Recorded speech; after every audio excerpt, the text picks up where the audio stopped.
Assalamualaikum warahmatullahi wabarakatuh, sahabat Mantapsmi. Kembali lagi dengan saya, Dr. Idam, di channel Mantapsmi. Nah, pada video kali ini saya akan sharing ya bagaimana pengalaman saya sejak awal membuat dan juga mengembangkan channel Mantapsmi ini gitu. Nah, ini saya buat sengaja karena melihat periode atau di saat wabah yang kita harus di rumah aja ini, banyak orang-orang yang kemudian mencoba untuk memulai menjadi konten kreator di YouTube. Nah, mudah-mudahan video saya ini bisa memberikan inspirasi untuk Anda.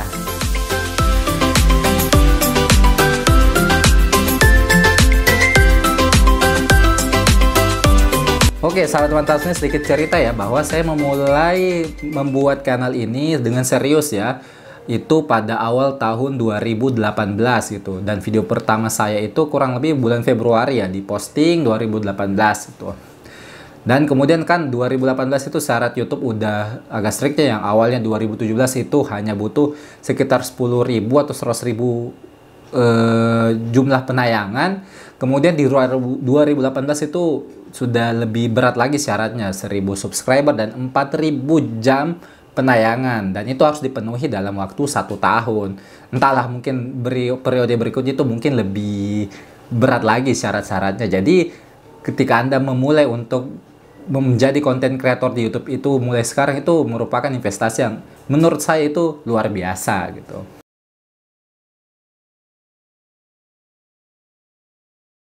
Oke sahabat, kalau misalnya ditanya modal awalnya untuk membuat kanal itu ya simpel aja sih. Saya sejak awal YouTube sampai sekarang itu masih menggunakan HP aja ya.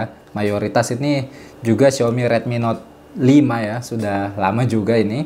Kemudian juga pakai mikrofon dari Boya itu yang panjangnya sampai 6 meter itu ya ratusan ribu ya, 200.000, kurang dari 200.000 kayaknya harganya. Kemudian pakai tripod Takara ya, kalau saya pakai itu yang biasa aja juga gitu. Jadi cuma modal HP, tripod, dan juga mikrofon itu sudah bisa membuat konten yang insya Allah bermanfaat gitu, dan hasilnya sudah bisa dinikmati gitu.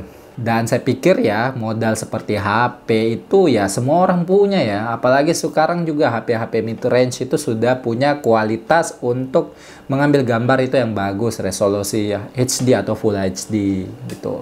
Nah, tentunya juga kita harus punya perangkat pendukung ya. Kalau saya pakai laptop ini HP 14S ya, serinya saya lupa, itu pakai Core i5 8 Gen, jadi generasi ke-8 yang ada dedicated GPU-nya Radeon gitu. Nah, terus ini juga saya sudah upgrade ya, pakai SSD dan juga RAM-nya ditambah supaya bisa lebih lancar untuk edit video gitu. Dan ya nanti kalau misalnya sudah lama baru investasi ke kamera. Yang saya pakai ini EOS M50 ya. Itu pun juga bukan punya saya, pinjem gitu. Jadi ya tidak harus punya kita, jadi bisa juga pinjem ternyata gitu.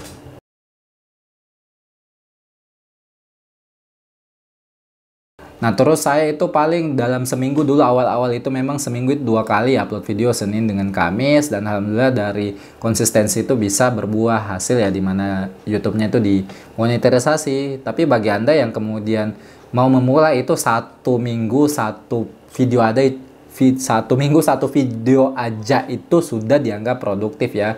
Jadi makin banyak ya makin potensial juga bagi Anda untuk cepat dimonetarisasi, karena kan patokannya juga ada jam atau menit, jam nonton gitu.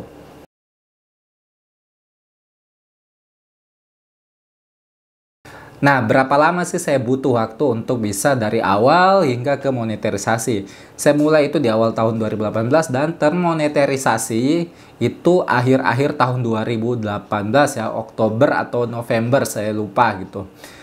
Nah itu gitu, jadi kurang dari setahun itu alhamdulillah sudah dimonetarisasi atau memenuhi syaratnya tersebut gitu.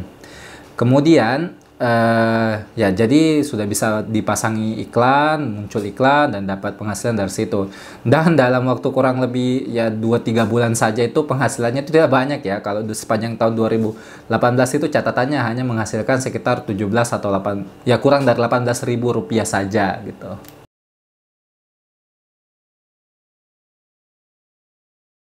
Nah, kemudian kan kalau di YouTube itu connect dengan akun AdSense ya. AdSense itu semacam untuk media pembayaran saja gitu. Apa yang kemudian penghasilan kita dari YouTube untuk bisa transfer atau kemudian bisa kita nikmati gitu.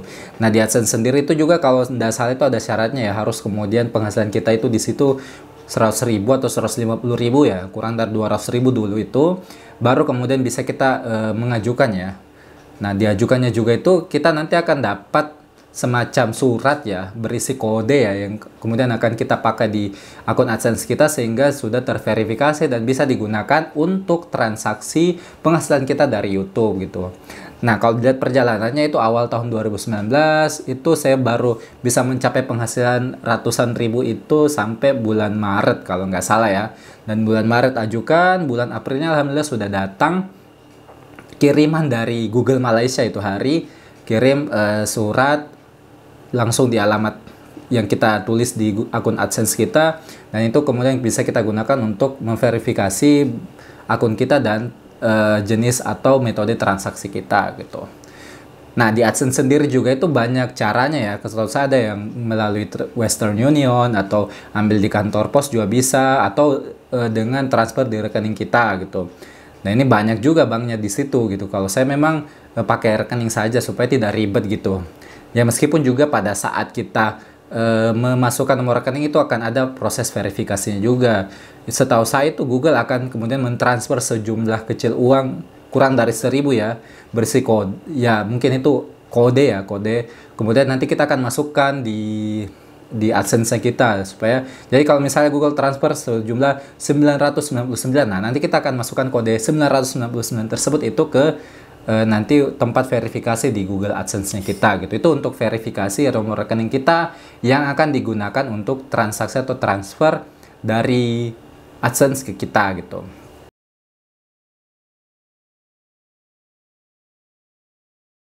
Nah, terus gajinya bagaimana? Itu kalau penghitungannya ya di YouTube itu kalau saya melihat ya, misalnya Januari kita dapat anggaplah 1.500.000 ya. Karena kalau di AdSense itu baru bisa dikirimkan ke kita uangnya itu kalau penghasilannya itu minimal $100 ya. Atau kalau kurs rupiah itu sekitar 1,3 juta. Kalau sudah mencukupi itu baru kemudian kita ditransfer. Nah, analoginya atau ceritanya seperti ini. Anggaplah Januari kita mendapatkan penghasilan 1.500.000. Nah, nanti pada Februari sekitar tanggal 15 itu penghasilan di YouTube itu baru kemudian akan sinkron atau dimasukkan di AdSense kita sekitar tanggal 15 ya. Muncul, dan kalau kalian pakai transfer bank itu sekitar tanggal 20, 21 atau 22 ya, baru nanti akan ada transfernya masuk ke rekeningnya kita gitu. Jadi ya bulan Januari keluar gajinya, penghasilan bulan Januari keluar gajinya itu di akhir-akhir bulan Februari dan seperti itu gitu. Kalau misalnya memang penghasilannya itu per bulan bisa sampai 1,3 atau 1,5 ya, seperti itu gitu. Jadi bisa gajian tiap bulan malah seperti itu.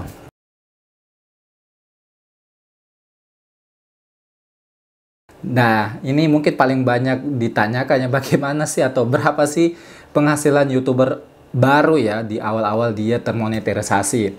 Nah, kalau ya ini saya buka-bukaan aja ya. Kalau misalnya lihat data saya itu bisa seperti ini ya. Baik, ini saya akan menunjukkan langsungnya di halaman YouTube bagaimana penghasilan saya dalam tahun 2019 ya. Kita lihat di studio, terus di analitik, pendapatan, ini 2019 karena saya baru dimonetisasi di akhir 2018. Nah, ini di awal tahun 2019 hingga akhir tahun 2019 pendapatan saya itu sekitar $805,92 Amerika ya. Nah, di sini juga bisa dilihat ya bulan berapa saja itu yang paling banyak penghasilannya, itu yang paling tinggi itu di bulan September ya. Terus video yang paling banyak juga itu ada tampilannya. Nah, estimasi sumber pendapatan memang mayoritas pasti dari iklan ya. Kemudian dari YouTube Premium juga gitu. Nah, coba kita rupiahkan ini ya, $805,92. Ini kalau pakai hari ini ya, 29 Mei 2020, di mana Rp1 itu 14.644,50 rupiah $1 Amerikanya. Kita coba ya, 805,9 berapa tadi ya? 92. Nah, Ini 805,92 dolar Amerika Serikat itu setara dengan 11.802.000 rupiah gitu. Inilah contoh ya pendapatan YouTuber di awal-awal tahun dia dimonetarisasi, dan ini tentu mungkin berbeda dengan channel lainnya yang juga sama-sama dimonetarisasi itu. Oke, begitu tadi ya kurang lebih penghasilan yang saya dapatkan melalui kanal ini dalam waktu 1 tahun di awal-awal saya termonetarisasi, yaitu 2019 ya, dan 2020 itu ya statistiknya sudah menunjukkan angka yang cukup signifikan meningkat ya, bahkan lebih dari 100% dari tahun lalu gitu. Dan itu alhamdulillah sudah bisa ya intinya sudah bisa kita nikmati lah untuk kemudian melakukan hal-hal yang baik lagi gitu. Oke, sekianlah tadi cerita dari saya ya. Intinya sih kalau misalnya teman-teman ingin membuat atau menjadi content creator, itu adalah buatlah konten yang kemudian sesuai dengan passionnya Anda dan juga komitmen lah di konten tersebut gitu. Dan jangan lupa untuk kemudian melibatkan bantuan orang lain, teman-teman Anda, untuk kemudian bisa share, nonton video Anda gitu. Karena kan tadi untuk bisa termonetarisasi butuh subscriber dan juga butuh nonton gitu ya, jam nonton. Jadi makin banyak orang yang nonton video Anda, makin cepat juga akun Anda itu termonetarisasi, seperti itu. Oke, bagi sahabat-sahabat yang masih ada pertanyaan atau yang belum jelas terkait video ini, bisa komentar di bawah ya. Mudah-mudahan saya punya kesempatan untuk membalas video atau komentar dari Anda di video saya ini. Oke, sekianlah sharing dari saya. Semoga bisa bermanfaat dan memberikan inspirasi bagi Anda untuk bisa memulai YouTube Anda. Semoga Anda bisa juga kemudian menjadi konten kreator untuk kebaikan di YouTube. Sekian dari saya. Assalamualaikum warahmatullahi wabarakatuh.